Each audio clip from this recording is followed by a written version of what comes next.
Everyone believed Leah Brooks had come to the Blackwell engagement dinner for a name. That was the story Margaret Blackwell preferred.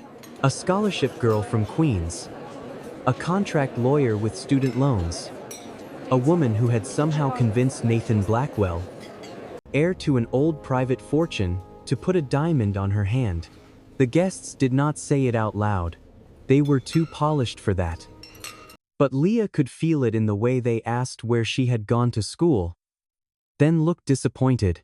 In the way Margaret introduced her as Nathan's lovely fiancée, but never once as an attorney. In the way the family lawyer spoke slowly, as though legal language might be too heavy for her. Then Margaret placed the white prenup beside Leah's glass. "There," she said warmly. "Now we can remove any confusion." Leah looked at the folder. The confusion was not hers. They thought she wanted access to their money. They did not know she had spent the last week trying to keep that money from turning into evidence. Blackwell Group was 48 hours away from closing a merger with North Star Capital. In the final disclosure draft, Leah had found a missing labor liability clause tied to an unreported factory injury case. If the deal closed, the workers would lose leverage. If the certification was signed, Blackwell could face fraud exposure. If the memo disappeared, the blame would need somewhere to land. And now, looking at the prenup, Leah understood where Margaret wanted it to land. On her. Nathan touched her wrist beneath the table. "Just sign it," he whispered. "Then we can move on." Leah looked at the ring on her finger. For a moment, it felt heavier than the folder. Then she slid the prenup back across the table. "No," she said. And the first crack in the Blackwell family began with one unsigned page. The dinner was held in a private room at the Meridian Club, where white orchids lined the table and the carpet swallowed footsteps. Nathan had promised it would be intimate. Family only, he had said. But in the Blackwell world, family apparently included board members, company counsel, private equity cousins, and a photographer pretending not to wait for Leah's reaction. She noticed him when his camera lowered too quickly. Earlier that evening, Margaret had kissed the air beside Leah's cheek and said, "You look lovely. Dear. Not brilliant. Not accomplished. Not the woman who had graduated near the top of her law class while working nights at a legal aid clinic. Lovely." Nathan had squeezed Leah's hand as if the word had not landed exactly where his mother meant it to. "Mom's just formal," he murmured. Leah smiled because she was tired of naming the thing everyone else politely stepped around. But 3 days earlier, she had stopped smiling. Nathan had sent her a draft from Blackwell's merger packet while rain blurred the windows of her apartment. "Tell me if the lawyers missed anything," he had said. He meant it as a compliment. Leah treated it seriously. She read the disclosure schedule, then the employee claims appendix, then page 87 twice. A pending labor issue had appeared in one early draft and vanished from the final version. The file called it a minor equipment incident at the Red Hook packaging facility, but there was no worker injury summary, no reserve, no notice of settlement discussions. The language looked clean. Too clean, so Leah wrote a memo. Subject: Material risk labor liability. Disclosure: she explained that if Blackwell certified there were no material labor claims while settlement discussions were active, the merger could create false disclosure exposure. If workers signed low-value settlements before closing, North Star could inherit clean assets while injured people lost leverage. She sent the memo to Nathan at 1:13 a.m. He called 10 minutes later. At first, his voice was full of admiration. "You're unbelievable, you know that?" "I'm serious, Nathan." "I know." Then forward it to board counsel before the final certification draft circulates. There was a pause. "I'll look into it." "Don't look into it. Forward it." "Leah," he said, and something in his tone made her sit back. "What?" "My mother thinks you're overreading." Leah stared at the rain on the glass. "You already spoke to her." "I mentioned it." "You mentioned a legal memo about possible false disclosure to your mother before sending it to counsel?" "She's still involved in strategic review." "This isn't strategy. This is liability." Nathan exhaled. Can we just get through the engagement dinner first? At the time, Leah told herself he was overwhelmed. She printed a copy of the memo, marked the missing clauses in blue ink, and placed it in the bottom drawer of her desk. Now, with the white prenup beside her untouched champagne, she understood that her patience had been mistaken for permission. The family attorney stepped closer. "Miss Brooks," he said, "this agreement is standard for families with complex holdings." Leah opened the folder. "Is the professional restriction standard?" His mouth closed. Page 7 barred Leah from advising, consulting, or participating in any future matter involving Blackwell Group, its subsidiaries, successor entities, merged assets, or related legal disputes. Merged assets, related legal disputes. Northstar was not named, but it did not need to be. Leah touched the page once. This was drafted after Monday. Margaret tilted her head. "Excuse me?" The merger language. It references successor entities and merged assets. Those terms were added after the latest Northstar draft circulated. A board member lowered his fork. Nathan's face shifted just enough for Leah to see it. Fear, quickly buried under embarrassment. Margaret gave a light laugh. "Even at your own engagement dinner, you cannot resist turning family matters into corporate interrogation." "No," Leah said. "You turned my engagement dinner into a corporate firewall." Nathan leaned toward her. "Leah, please." She looked at him. "Did you know about this clause?" He touched his cufflink, though it was already straight. That was enough. Leah removed the ring slowly and placed it on top of the prenup. Then she stood. The photographer lifted his camera by instinct. Leah looked straight at him until he lowered it.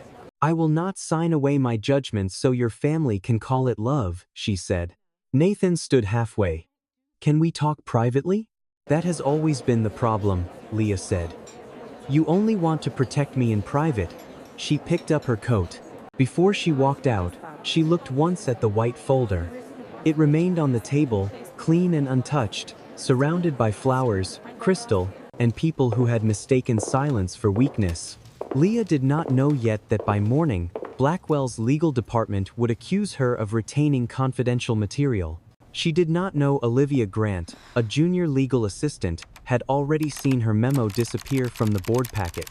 She did not know Nathan had opened that memo twice before forwarding it to Margaret with a sentence that would hurt more than the prenup. She only knew this. The family had asked her to prove she did not want their money. Soon, they would have to prove they had not buried the truth to keep it. By 8:17 the next morning, Leah Brooks had learned that rich families did not need to raise their voices after they wounded you. They sent letters. The courier arrived while she stood barefoot in her kitchen, wearing yesterday's dress under an old gray sweatshirt. Her phone was face down on the counter because Nathan had called 11 times between midnight and sunrise. The envelope came from Blackwell Group Legal Department. Leah opened it with a butter knife. The first line was polite. The second line was not. "As you are no longer personally connected to Mr. Nathan Blackwell, or the Blackwell family, this letter serves as formal notice regarding your unauthorized possession, review, retention, or distribution of confidential materials belonging to Blackwell Group and its related entities. No longer personally connected." Someone had already written her out before breakfast. The letter demanded that she confirm, by 5 p.m., that she had destroyed all Blackwell-related materials in her possession. Then came the list. Merger Disclosure Draft, Employee Claims Appendix, Northstar Closing Schedule, and near the bottom, Item 7. Document titled Material Risk Labor Liability Disclosure. Leah stopped moving. The memo Nathan had said she was overreading. The memo Margaret had pretended not to understand. The memo that now mattered enough to threaten her over. She carried the letter to her desk and opened her laptop. The sent email was still there, 1:13 a.m., 3 nights earlier, Nathan's address, attachment included, no failed delivery. She printed it because people like Margaret Blackwell treated memory as something they could purchase, revise, or erase. At 9:02, Leah's phone lit up again. "Nathan." This time, she answered. "Your legal department sent me a threat letter. A pause. What? Do not do that. I'm not doing anything. You are doing the same thing you did last night. Acting surprised by a machine your family operates. Leah, I didn't know they were sending a letter. But you knew about the prenup. Silence stretched across the line. Not denial. Not courage. Just the space where protection should have been. Nathan lowered his voice. My mother thought it would be better if expectations were clear before the announcement. The announcement? Our engagement announcement was supposed to go out this afternoon. Leah looked at the printed email beside the threat letter. One page proved she had warned them. The other proved they wanted the warning buried. Nathan, she said, did you forward my memo to board counsel? I told you I would look into it. That was not my question. My mother thinks you are emotional right now. There it was. The first official word of the new story. Emotional. Not careful. Not accurate. Not professionally alarmed. By noon, she would not be a lawyer who had identified a disclosure problem. She would be a rejected fiancé with access, motive, and a document she had no right to hold. Tell your mother something for me, Leah said. What? If she wants to accuse me of retaining documents, she should be careful which documents she admits exist. Nathan inhaled sharply. Don't make this uglier than it needs to be. You keep saying that like ugliness begins when I respond. She ended the call before he could soften his way around another betrayal. By noon, the private family statement had leaked exactly where Margaret wanted it. The Blackwell family confirms that the engagement between Nathan Blackwell and Leah Brooks has been respectfully paused following serious concerns regarding professional boundaries, confidential access, and the use of personal relationships for career advancement. Leah read it once as a woman, then again as a lawyer. Respectfully paused. Serious concerns. Professional boundaries. Career advancement. Every phrase had been polished until it could cut without leaving fingerprints. At 12:04 p.m., she stood in the lobby of a glass office tower on 6th Avenue, waiting for a potential client who had asked to meet about a contract dispute. The receptionist glanced at her screen, then at Leah, then down again too quickly. Miss Brooks? Mr. Delaney is running behind. Leah knew that tone. It was not delay. It was retreat dressed as scheduling. A minute later, Harold Delaney stepped out of the elevator, saw her, and slowed. I apologize, he said. Something urgent has come up. We'll need to reschedule. He looked relieved when she did not ask him to be braver than he was. Then a recruiter called to tell her a senior contracts role had moved in a different direction because of potential conflicts and reputational distraction. Reputational distraction. Powerful people had a talent for turning destruction into vocabulary. Outside, on a stone bench near the building entrance, Leah read the statement line by line until it no longer hurt in waves. It hurt in structure. Structure could be answered. One sentence pulled at her harder than the rest. The family became aware of troubling conduct inconsistent with the trust required in both personal and corporate spaces. Corporate spaces. That phrase did not come from Margaret. Margaret preferred words like legacy, dignity, and protection. Corporate spaces was Nathan. He had said it once after a Blackwell reception, when Leah corrected a senior counsel's interpretation of an indemnity clause in front of two directors. You were right, he had told her in the car. But maybe don't turn personal spaces into corporate spaces. At the time, Leah had apologized. Now his sentence sat inside the family statement like a fingerprint. Her phone buzzed. Please let me explain. I didn't write that. A second text followed. I suggested one phrase. I didn't know they would use it like this. Leah saved the screenshot. Then she called Marisol, her old law school roommate and the only person she trusted to think under pressure. They're building a narrative, Leah said when Marisol answered. I need to know where it started. An hour later, Marisol sat across from her in a crowded coffee shop with a laptop open between them. The first post came from an account called Capital Ledger. Marisol said, anonymous, but it has pushed Blackwell-friendly stories before. Timestamp: 11:38 a.m. That's before the legal letter gave me until 5 to destroy my copies. Marisol's expression hardened. So the statement isn't damage control.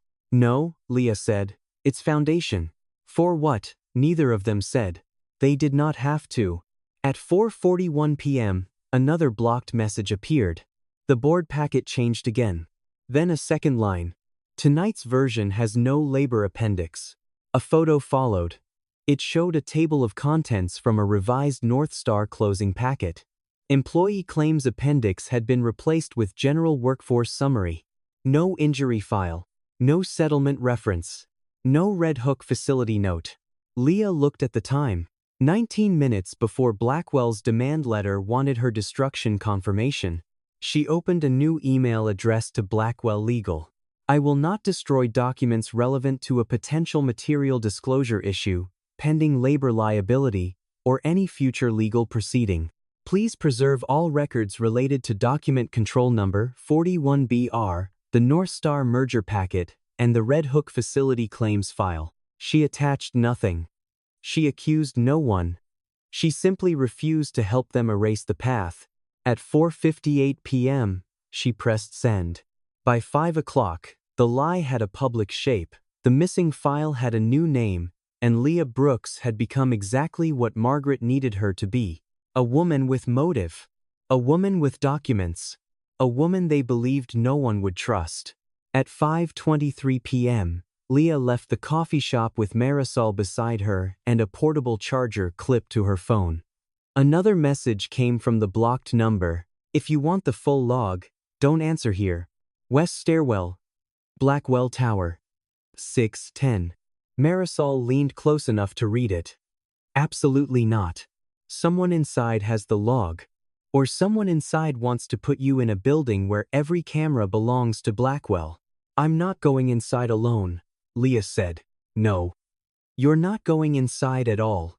But Leah was already thinking like counsel. The blurred photo was not enough. The revised packet was not enough. Her memo proved she warned Nathan. It did not prove the board packet had been changed after that warning. The full log could. At 6:07, Leah stood across from Blackwell Tower with Marisol beside her and her phone recording in her coat pocket. They avoided the marble lobby and walked to the side street, where delivery workers used a metal door under a security camera. A woman in a navy coat stepped out of the stairwell and stopped. She was younger than Leah expected, maybe 24, with her hair pulled into a tight bun and a canvas tote pressed against her ribs. Miss Brooks? She whispered. Yes. My name is Olivia Grant. I work in legal operations. I'm not a lawyer. I process board materials, access logs, revision packets. You sent the messages. Olivia nodded. Why?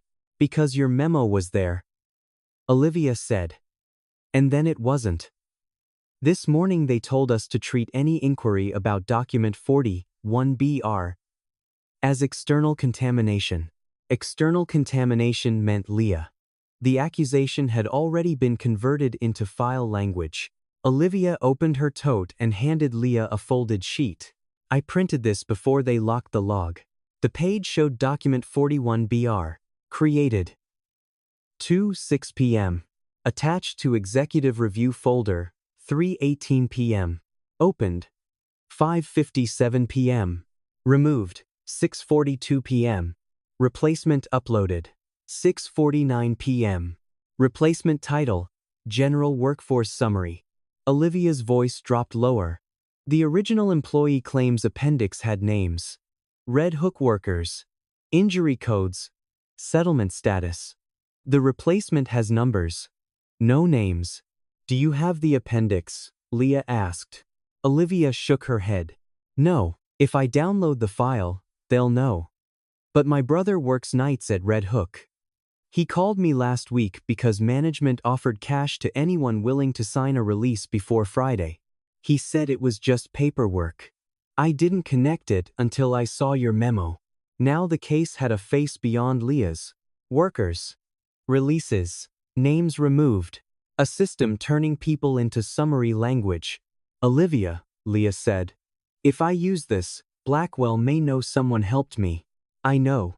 There was a meeting added tonight, Olivia said.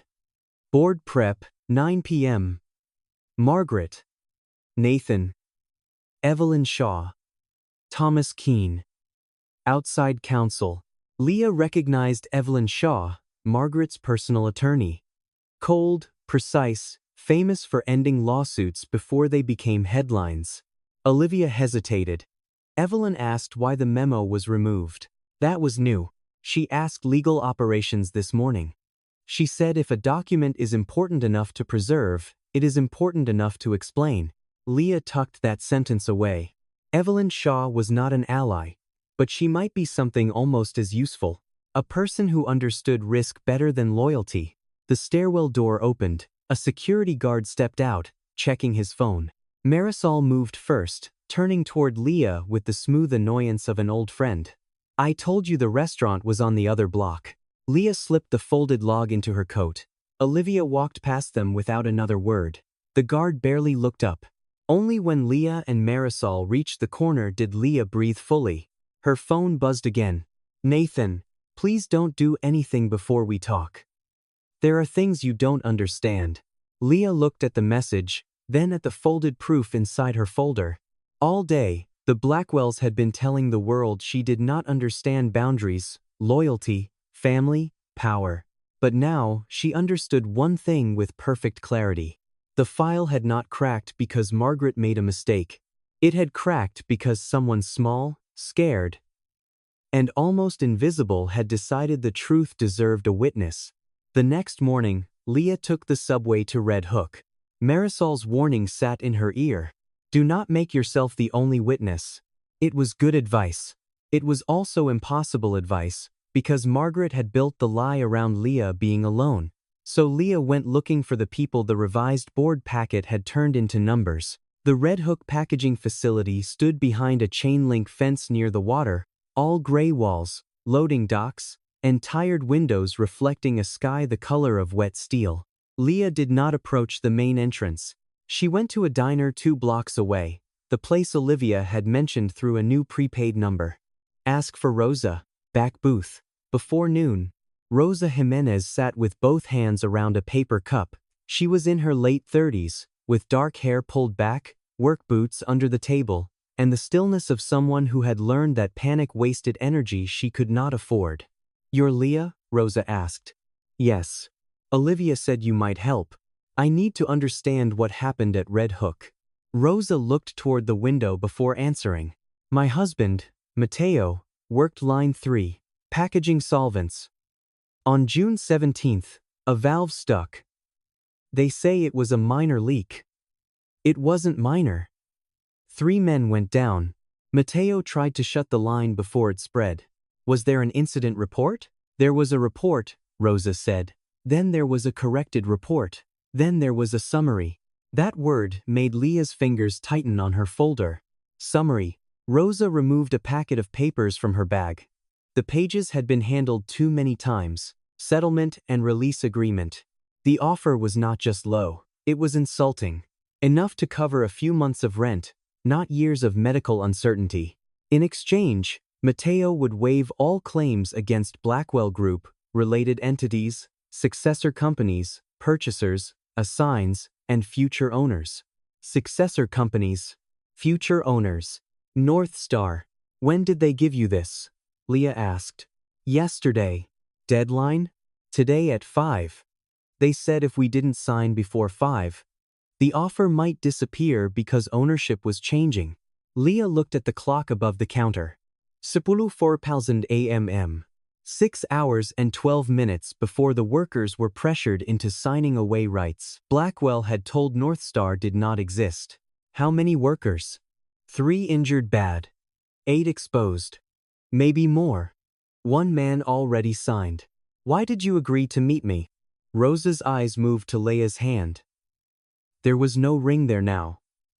Only a pale mark where it had been. Because Olivia said you lost something for telling the truth. Leah looked down. My husband thinks signing is the only way to keep our apartment, Rosa said.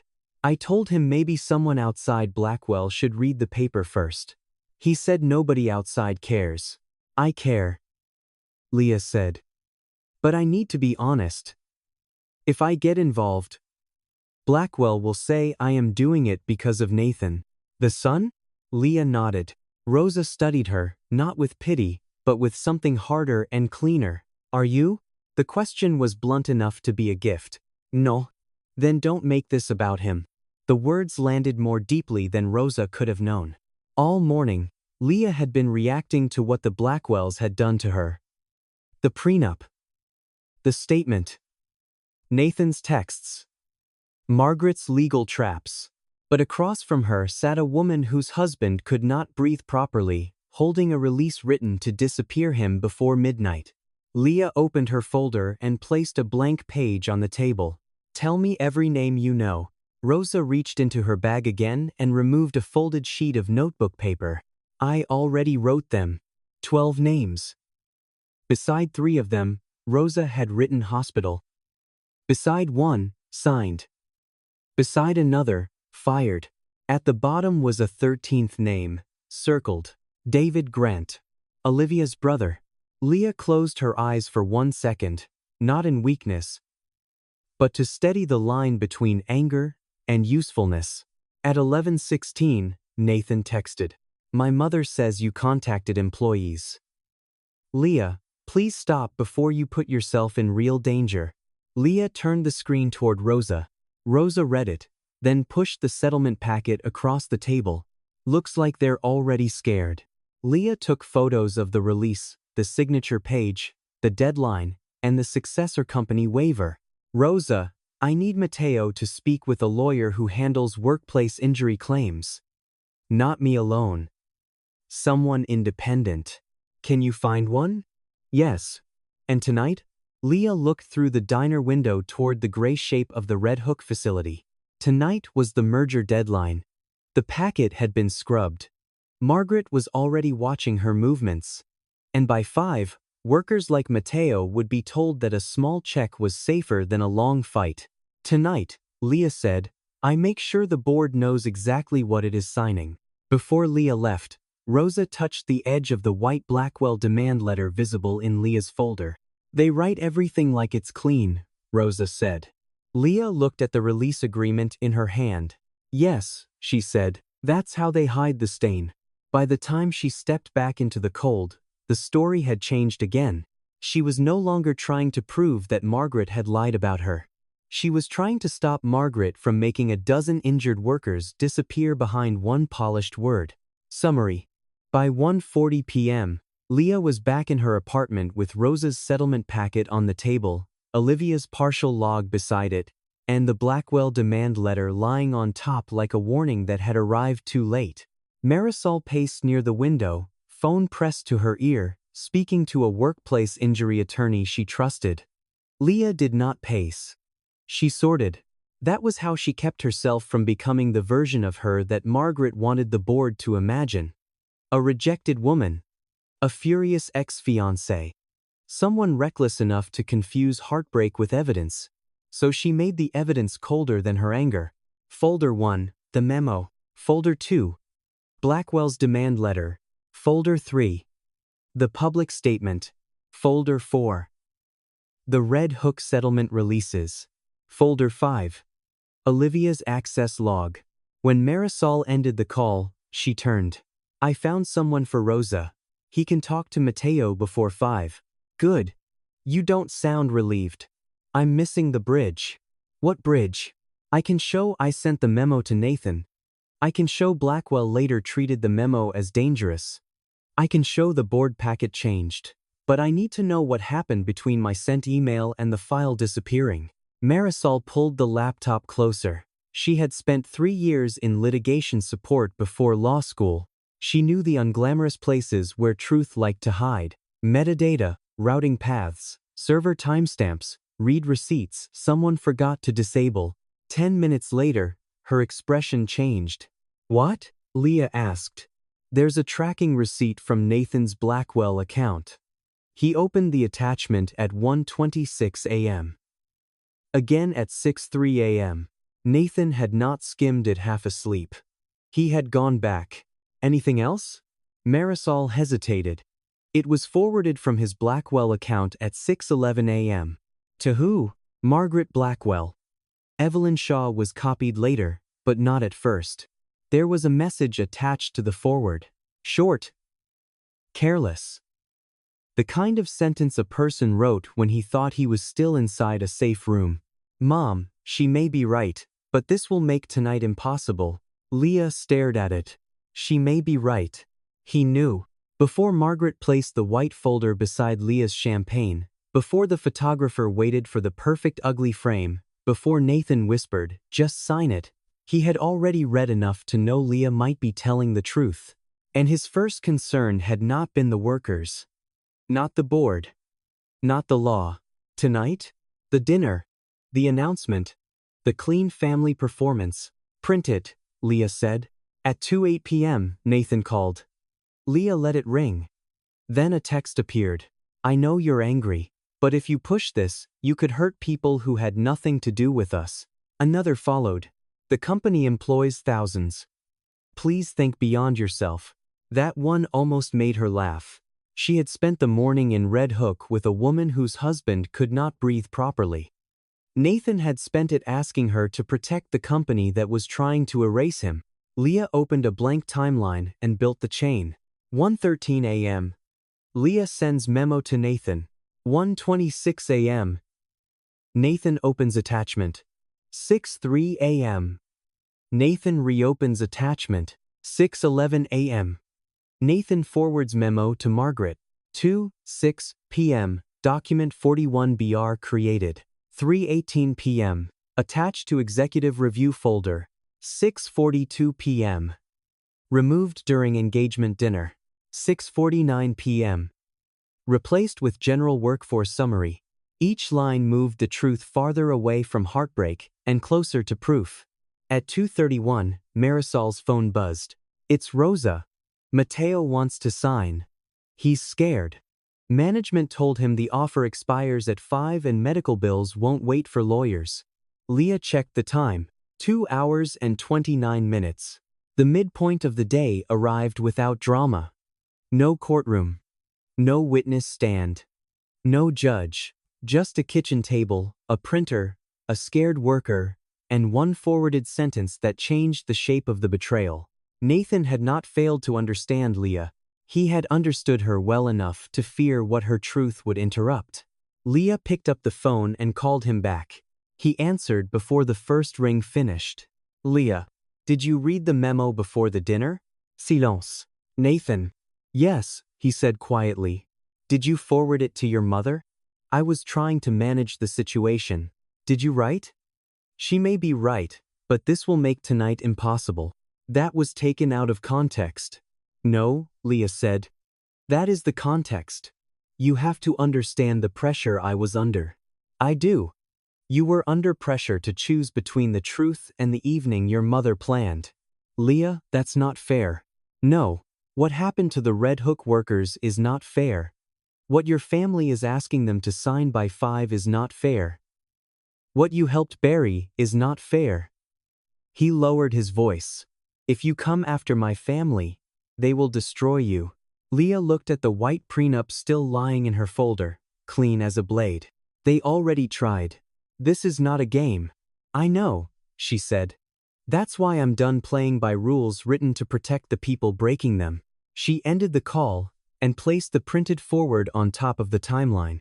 The question was no longer whether Nathan should have protected her. The question was how many people he had helped in danger so he would not have to disappoint his mother. At 3:06 p.m., Margaret Blackwell stopped using Nathan as a messenger. The next call came from Evelyn Shaw. "Miss Brooks," Evelyn said. Her voice was exactly as Leah remembered from the engagement dinner. Low, precise, and expensive. The kind of voice that could turn a threat into a weather report. "I am calling to advise you that your contact with Blackwell employees may create serious exposure for you." Is that legal advice? Professional courtesy. Courtesy from Margaret Blackwell usually arrives with a blade under it. Evelyn did not react. "You should know she is preparing an ethics complaint. She will argue that you retained privileged corporate material after your personal relationship ended, contacted represented employees, interfered with settlement discussions, and attempted to leverage internal documents after a broken engagement." Margaret had not changed tactics. She had changed the label. Leah was no longer merely unstable or ambitious. She was about to become professionally dangerous. "And you're calling to scare me away from the board packet?" Leah asked. "No. If I wanted to scare you, I would let Margaret's people write the letter." That answer made Leah listen. Evelyn continued, "I am calling because if you walk into this with accusation instead of sequence, she will bury you with procedure. Facts must arrive in a form directors cannot dismiss as heartbreak." "Why are you telling me that?" "Because I asked this morning why document 41BR was removed from the executive review folder. No one answered cleanly. And because false certification is not a family matter." The call ended before Leah could decide whether Evelyn was warning her, helping her, or protecting herself. Maybe all three. At 3:22, a new letter arrived by email from Winston, Vale and Hart, outside counsel for Blackwell Group. Notice of tortious interference, extortionate conduct, and ethical violations. Attached was a draft complaint to the State Bar. Not filed yet. Waiting. A leash. The letter accused Leah of contacting vulnerable employees to manufacture claims, using confidential materials to disrupt a pending merger, and implying that she would withhold damaging information unless the Blackwell family changed its position regarding Nathan. At the bottom, the demand was clear. Leah had until 4:30 p.m. to cease all contact with Blackwell employees, destroy unauthorized copies, and confirm that she would not interfere with the North Star closing. Leah looked at the clock. 98 minutes before the workers' settlement deadline. Less than 9 hours before the merger certification. Marisol's phone rang. She listened, then covered the speaker. The injury attorney got Mateo on the phone. Blackwell management just moved the signing meeting up to 4:30. They moved it up? Rosa says everyone was told the offer expires before shift change. Of course they had. 5 o'clock had become 4:30 because Leah had found the people behind the appendix. Leah opened a new document. "What are you doing?" Marisol asked. "Making it impossible for them to say they were not warned." She drafted a preservation and notice letter to Winston, Vale and Hart and the board chair, Thomas Keene. She listed only what she could support: document 41BR, the North Star closing packet, Red Hook facility claims, settlement releases referencing successor companies, general workforce summary, replacing the employee claims appendix, and potential false certification risk. Then she added one sentence. "Please confirm that Blackwell Group will suspend any worker release deadline pending independent counsel review and will preserve all documents related to the Red Hook incident, including prior drafts, access logs, and communications with executive family accounts." Marisol read it and nodded. "Cold enough." "Not cold," Leah said. "Clean." At 4:03, she sent it. At 4:18, her phone rang from an unfamiliar number. "Miss Brooks?" a man asked. "Thomas Keene, Blackwell board chair. I'm making a formal warning," Leah said, "that the board may be asked to sign a certification without complete labor liability disclosure. You understand how serious that is?" "Yes. You also understand how this may look, given your personal relationship with Nathan Blackwell." Leah glanced at the white prenup in the open folder. "I understand exactly how Margaret wants it to look. That is why I sent you documents, not feelings." A faint breath moved through the line. "Not approval. Recognition." "We have a board call at 7, he said. "If you have evidence, preserve it. Do not circulate it publicly. I will ask outside counsel to review the Red Hook settlement process immediately." "And the 4:30 signing?" "I will ask that it be paused." "Ask?" His voice hardened slightly. "Miss Brooks, this is a board, not a courtroom." "Then I hope your board understands that minutes can become exhibits." "At patru, douzeci și nouă." Rosa texted one word. Paused. For the first time all day, something Margaret wanted had not happened on schedule. At 5:41 p.m., Leah received a message from a number she had not saved. "I can't use the office phone anymore. They disabled my badge." Then, "It's Olivia." Then, "My brother was pulled off line 3. They said temporary reassignment. He thinks it's because he didn't sign." Then, I have the full log. If I send it, they can trace me. Leah typed carefully. Where are you? Parking garage under Blackwell Tower. Level C.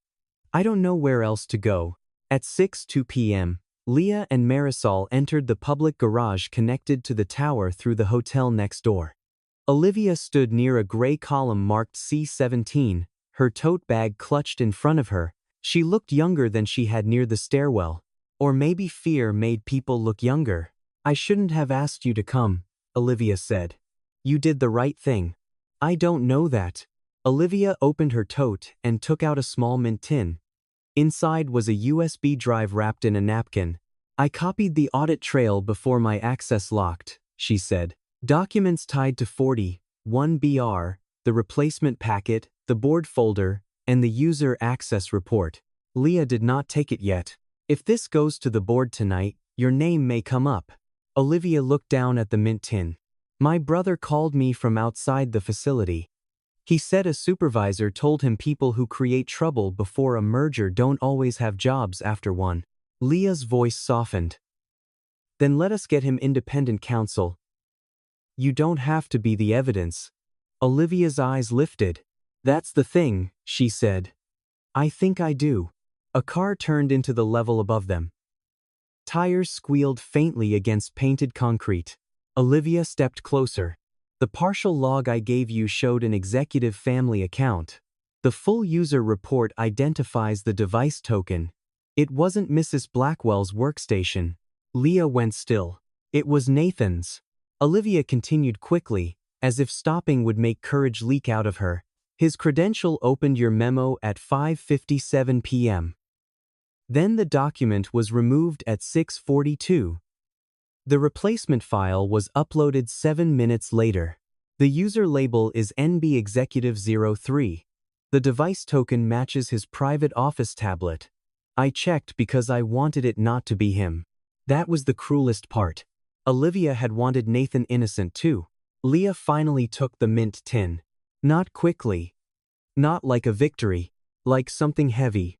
There's also an internal note, Olivia said, saying the original appendix should be classified as redundant after executive family review. Who wrote the note? Not Margaret.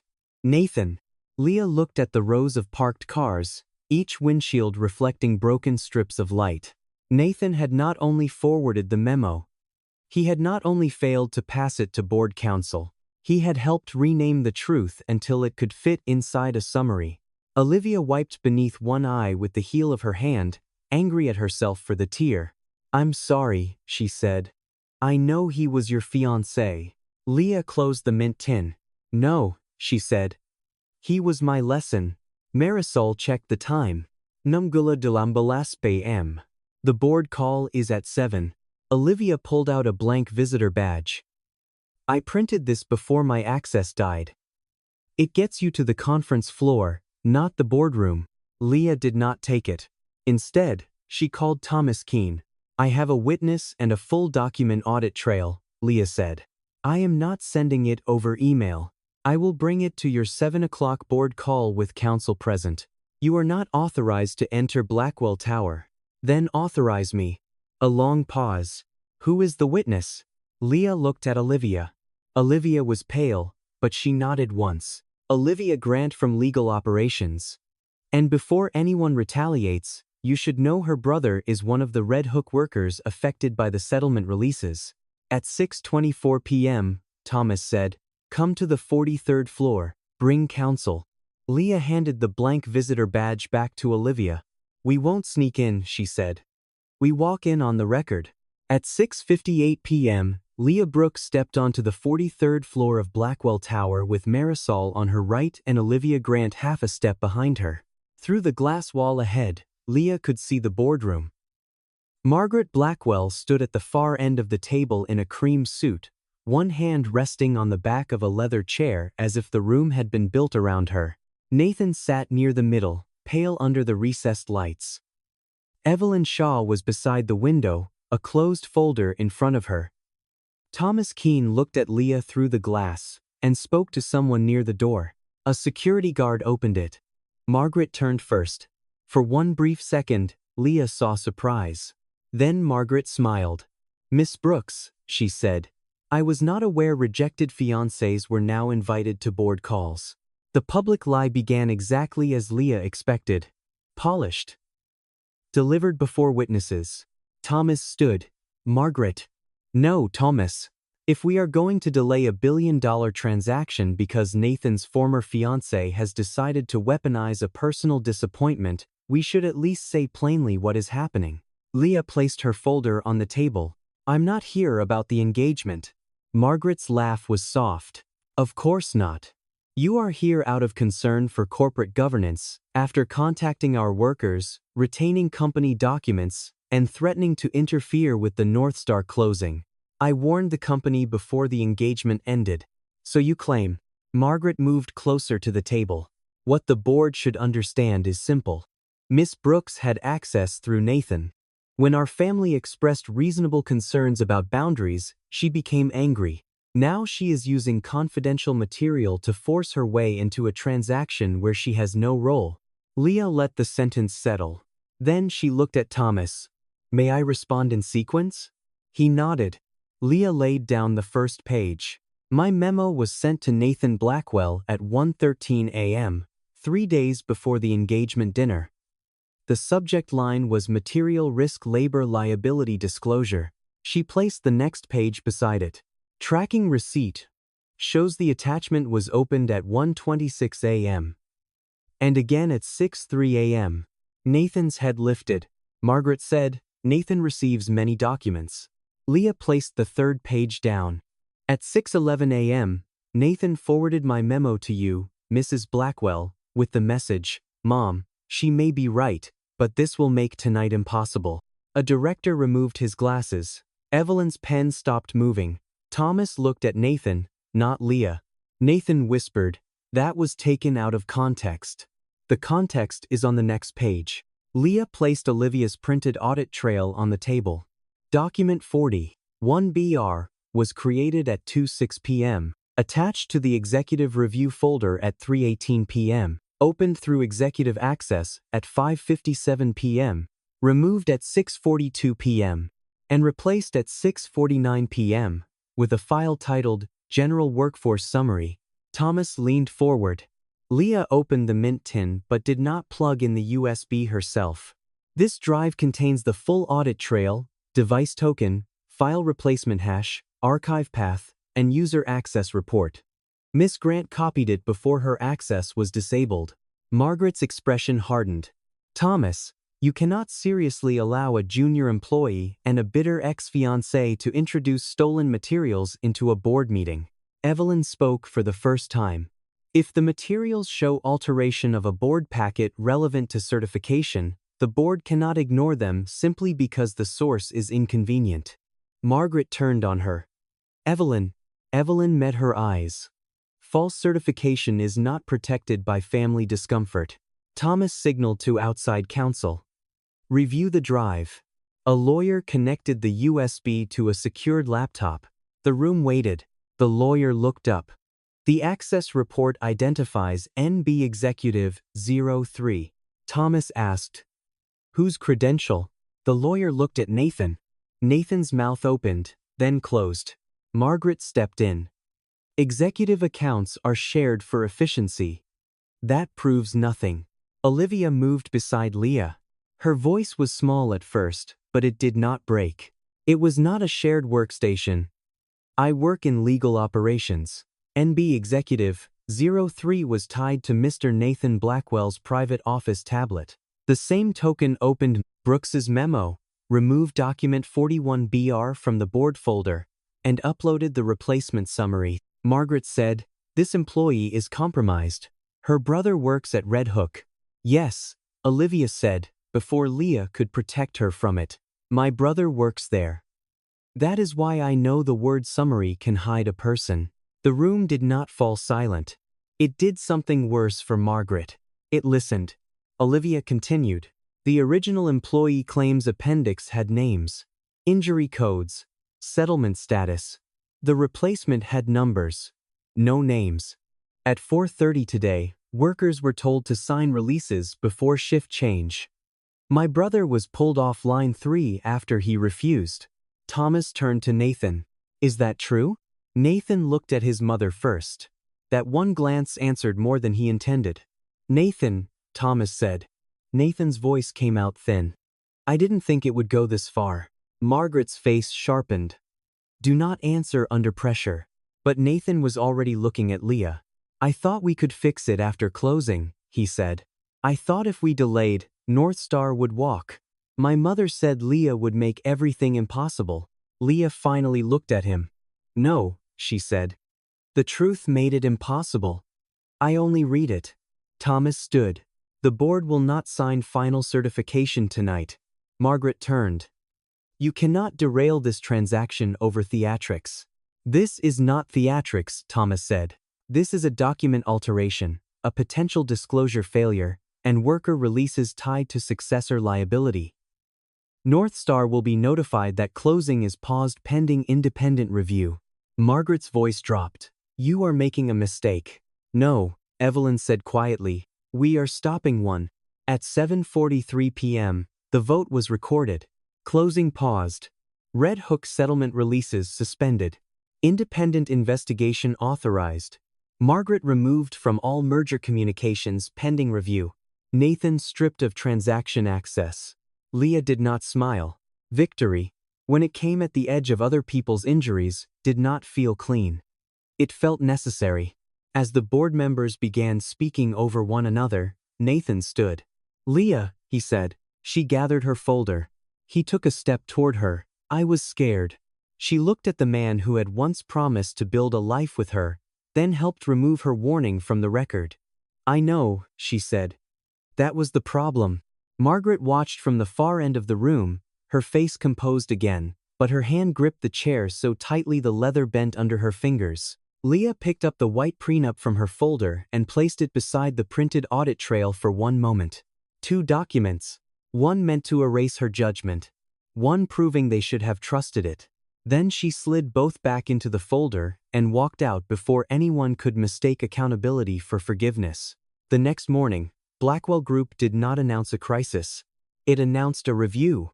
That was how powerful companies confessed without bending their knees. The statement was short, careful, and bloodless. North Star closing had been temporarily paused pending independent review of disclosure materials. Worker release discussions at the Red Hook facility had been suspended. Margaret Blackwell would step back from strategic communications related to the merger. Nathan Blackwell would no longer have access to transaction files during the investigation. No one used the word lie. No one used the word cover-up. But by 9 a.m., every lawyer who mattered in the city understood what the statement was trying not to say. Leah read it at her kitchen table with a cup of coffee going cold beside her. Marisol sat across from her, eyes red from a night without sleep. They're going to offer you money. They already did. Leah turned her phone around. There was an email from Winston, Vale and Hart.